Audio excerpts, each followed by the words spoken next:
who are the most influential theologians in America, I can't even name a PCUSA pastor. Hand to my heart, hand to God, and that's I'm not Presbyterian. Webbins in his own world. We call it Doug Wilson. We call it Webbins world. In a nutshell, in general, I don't want to see women. And he's on a one-way train to Fuentes land. Okay.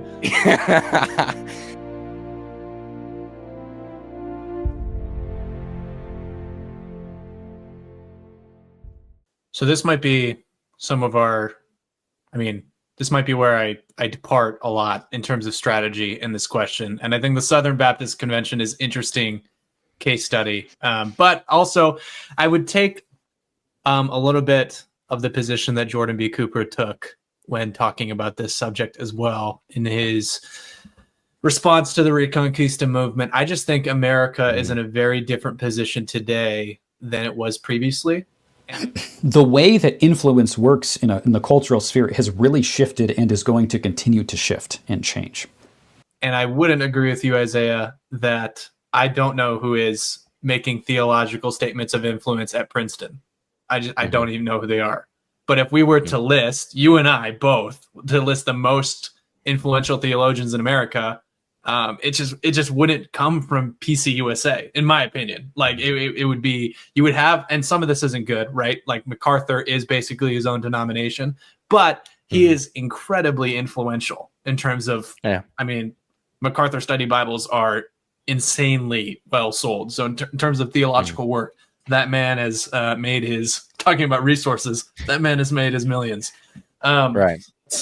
But I think that, that transition from the hierarchical even denominational structure where they're making these statements, it has been a little bit more individualized to some detriments of these giant pastors that have this incredible influence.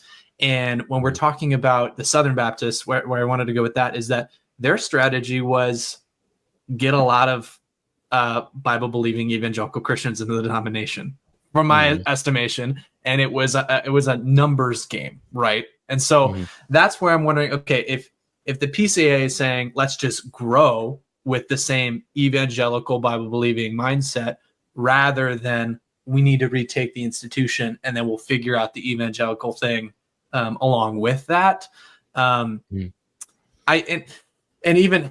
agree. Your point is taken that the PCA, I still think, doesn't have the influence, but the Southern Baptists are incredibly influential, and maybe you would credit more of that to the historical. I don't. The seminaries, even with the Southern Baptists, aren't as influential as a Princeton, as a Brown, as a Harvard. Right. They're incredibly influential because the most evangelical Christians in the United States are Southern Baptists, just for a lot of reasons. So it's just a sheer numbers game at that point, in my estimation. So I think that would be where I differ, and maybe that's, you can respond to that as well. On, is this, do we get as much evangelical Christians as we can under one umbrella? Doesn't really matter what denomination they're under, or I don't know. Well, that's not a very good question. Do you understand my point with what I'm saying in terms of influence? Like, I feel like if we got in a room, we were like, who are the most influential theologians in America? I can't even name a PCUSA pastor that I'm like is super influential today. Hand to my heart, hand to God. And that's, I'm not Presbyterian, but I can name a lot of other guys that are influential in different spheres. I don't even know who, and I'm saying that even from liberals. I know the media sometimes is like, oh, Presbyterian, PCUSA came out and supported CRT, but like that's not theological. Like, it doesn't, I don't view that as representative of Christianity in America when media is actually trying to give you a quick pulse of what Christianity in America is thinking. They typically do go to the evangelicals, because the evangelicals are the ones that are the highest voting bloc and the ones that change the most things in terms of, I don't know, I guess voting. But I'm yapping. But so do my point on influence. What, want to respond to that and dunk on me? I don't know that I want to dunk on you. I completely understand your. Dunk on you? Yeah, I don't know that I want to dunk on you, but I certainly understand your point. I understand the point that Dr. Jordan B. Cooper is making. I would, of course, respectfully disagree, but I think that, the reason that you mentioned, I can't name like many Presbyterian pastors who are influential. The reason that you can't name, and I probably couldn't name a lot of Presbyterian pastors who are influential, is because we are exactly set up as a church, as a people, to not allow that to happen. People like R.C. Sproul, who R.C. Sproul was a theologian mainly, but he became a pastor later in life. Think of a PCA celebrity, Kevin DeYoung, Burke Parsons, although Burke Parsons is under church discipline right now. Yeah, Kevin DeYoung's a good example of, I guess, of a PCA guy. Kevin DeYoung is he's the exception, not the rule, in the Presbyterian church, because we try to see our pastors more as interchangeable. They're interchangeable. They're not, like I said, they don't define the beliefs of the church. Our beliefs of the church are our confessions. So the next pastor that comes along will just believe the same thing and will teach us the same thing. In an ideal world, sometimes that doesn't happen, right? And sometimes pastors gain more influence than others. And there are certainly pastors in the PCUSA who have more influence than others, or who are more respected than others.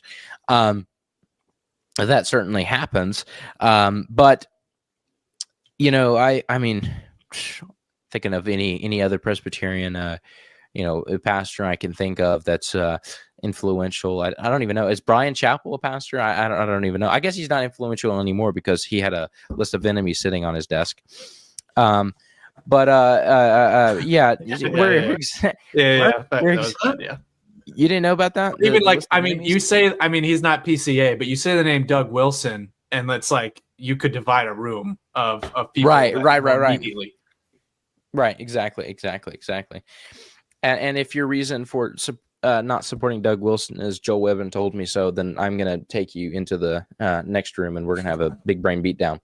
But anyway, so the reason that you can't Webben's in his own world. We call it Doug Wilson. We call it Webben's world, and he's on a one-way train to Fuentes land, okay?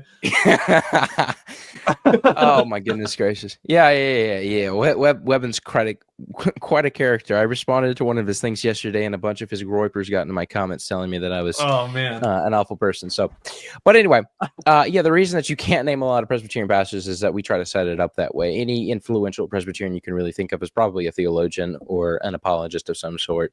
R.C. Sproul, what's his name? Redeem Zoomer. Redeem Zoomer's good. Yeah, but he's Saint Zoomer, bro. Saint Zoomer, pray for us. But I think there's one office in the church that gets lost a lot of time, and that's the office of theologian.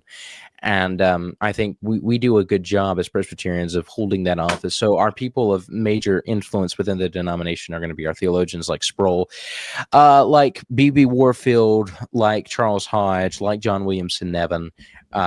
Those are, of course, older.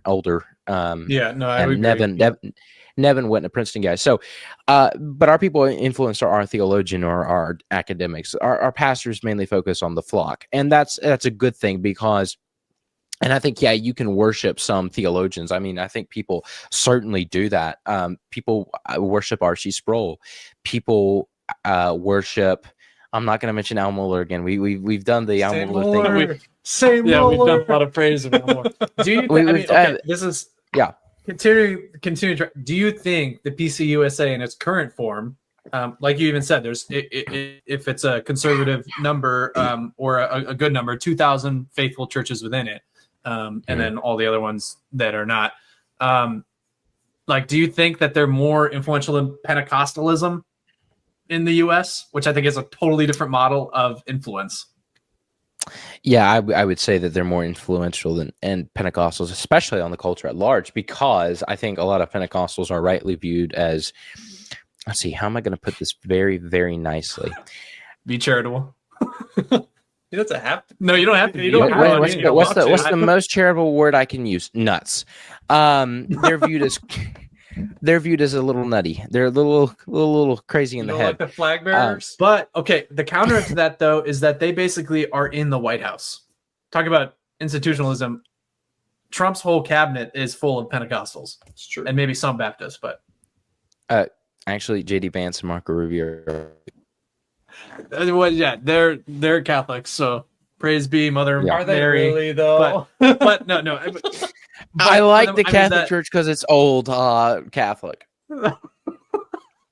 I love that. Yes, yes, that's good. And we'll get to you Catholics. I don't know. I just think, man, it's hard for me looking at them today. Justin Bieber goes to a Pentecostal church.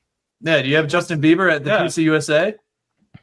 No, I would hope he would come to a conservative Bible believing PCUSA. That man is Jesus, but no, I get your point, what you're saying. The White House Faith Office certainly is staffed by a lot of Pentecostals. I mean, Paula White isn't a Christian, so I mean, I wouldn't count her. I think that's one of the biggest travesties so far of the Trump administration, and that is having Paula White as the head of the White House Faith Council. But I understand the point. I'm just trying to speak at the culture at large, and maybe it's because I'm stuck in an intellectual academic circle that I kind of, see who they respect. And the academics are always going to be the leaders of society. Look, any society you have is always going to have an aristocracy of some kind. That's just what humans do, right? America is a republic, a constitutional republic, and yet we have sort of an aristocracy. Donald Trump obviously operates like an aristocrat. Certainly, his family operates like aristocrats. Educated. He's not educated. We'll dunk on Trump from now on and again. So just be ready. Yeah. No. You're good. I'll dunk on Are Trump you an myself. Old Testament guy or a New Testament guy? Yeah. What You Both, went to Liberty, look, here's the deal. I try not to have to ask for forgiveness, okay? Look, here's the deal, all right? Yeah. I just, I make it right, okay? Look, all right. Donald Trump, man. But I mean, who's more influential? A nerd in an ivory tower or LeBron James? Oh, man. Question? Bro, I'm clip farming. Let me clip farm. I'm going to refuse to answer that question just so that you cannot have your clip. Now that you've said you're clip farming, I'm going to refuse.